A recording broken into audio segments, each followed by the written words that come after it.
Alright, so for the first structure, which has pretty large cells, so it's a bold sort of weave, I guess. We start in the upshed, and with the white yarn, whatever yarn you're using, remember this is the same yarn as your warp yarn. We just start with an up and down.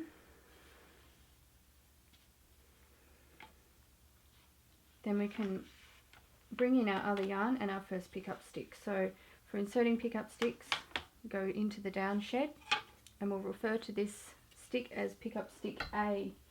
Now the structure I'm going to do is 6 down, 2 up for pickup stick A. So that means I'm going to count 1, 2, 3, 4, 5, 6 down. Okay, I'm actually pressing them down, and then 2 up, so 2 on top. And the same again, 1, 2, 3, 4, 5, 6 down, 2 up. 1, 2, 3, 4, 5, 6 down, 2 up, right to the end. Another thing to consider when you're weaving honeycomb, or any structure that has that sort of continuity, is you'll need to consider that when you're winding your warp, how many warp threads you're going to have, whether you want the pattern to go right across the piece. So I haven't done that, and you'll see what I mean. Hopefully you know what I mean.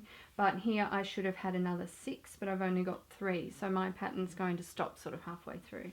But that's fine, I'm just sampling, so I'm not worried about that. So we'll turn the pickup stick on edge and insert another stick into the back and just settle it up there. Get rid of that one for now. We're going to start in the up shed and bring the pickup stick forward, just slide it forward. I'm going to do red yarn for this one. Okay, and leave one peak of that. When I'm using multiple shuttles, you can usually just sit them there and they won't go anywhere. Okay, and then down, slide that pickup stick back again.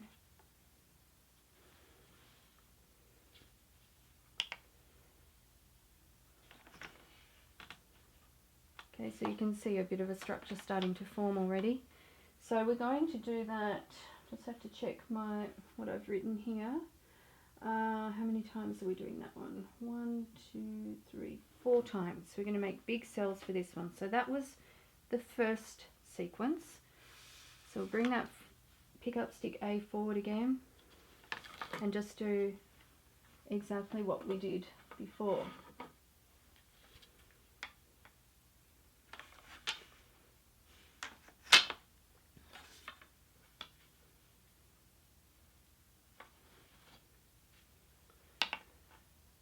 Another hint with a structure like honeycomb is you have to check your edges. Sometimes the edge thread won't catch around this thread and you have to make it catch. For now we're okay. Okay, so that was number 2.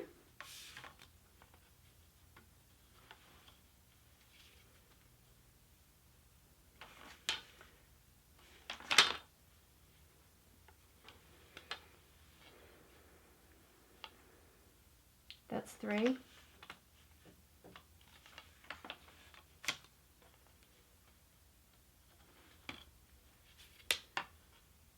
That's 4.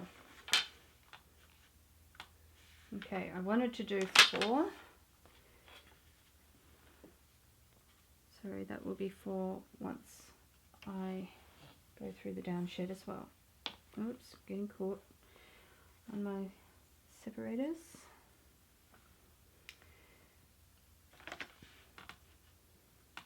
Okay, so that's 4.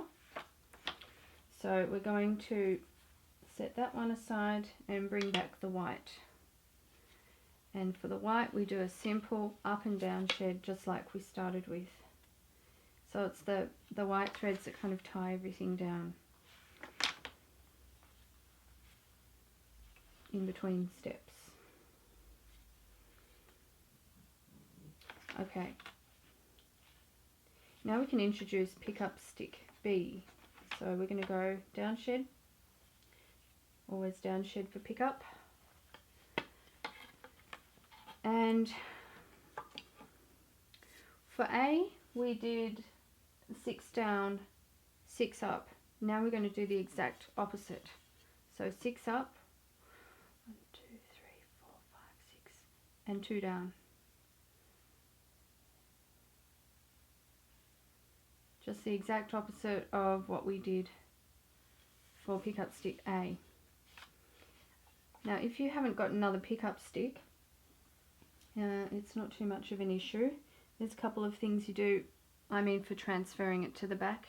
Sometimes I just use my hand, depending on how wide the warp is.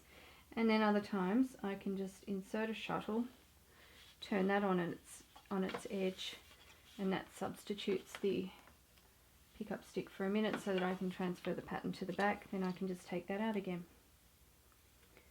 Easy. You could use a ruler, anything that's like that. Okay, so now we're on to B, and we need to go into the up shed and basically do the same for B that we did for A. So slide B forward,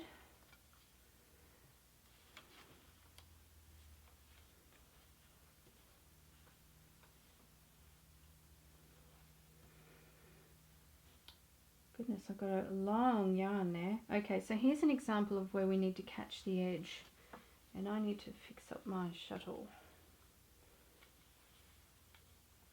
There we go. Alright, so if I take this straight through, it doesn't catch on the edge because underneath now, if I put my hand through there, you can see we've just got we've got 2 warp threads there, 2 there and 2 there.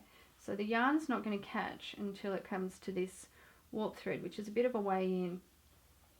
So what we can do to combat that is just to go under the very first edge thread and then through as normal.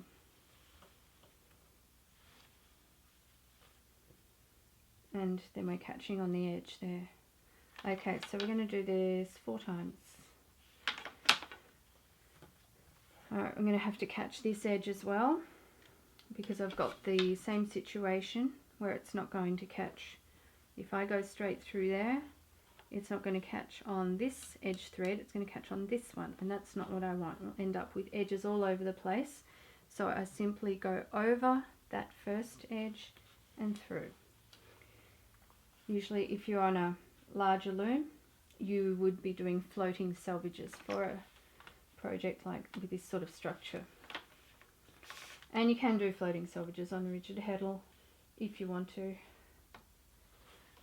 But I find it easy enough to just go, just sort it out as you go along like I just did.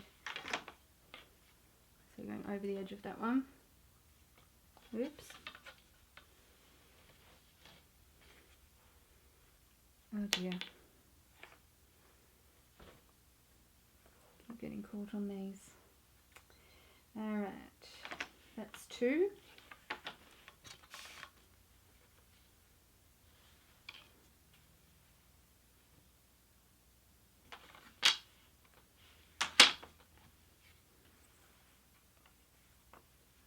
Go over that edge again.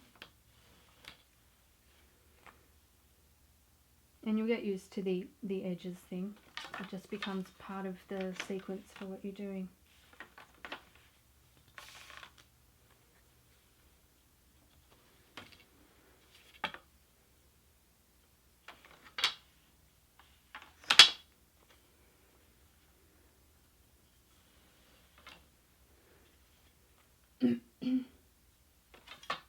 That's 4. And then remember to tie it all down and to give us that extra honeycomb structure. We're going to bring the white back in just as an up and down shed. Don't worry about the pickup sticks. Now if you were doing a larger project and the whole thing was going to be honeycomb, then you might want to consider inserting a heddle rod for pickup stick B to save time. But because I'm just doing a small amount, I am taking out pickup stick B each time I'm finished with it and then reinserting it when I need it. It doesn't take very long for what I'm doing here. So if you like that structure, perhaps you'll want to check out the next video with another variation.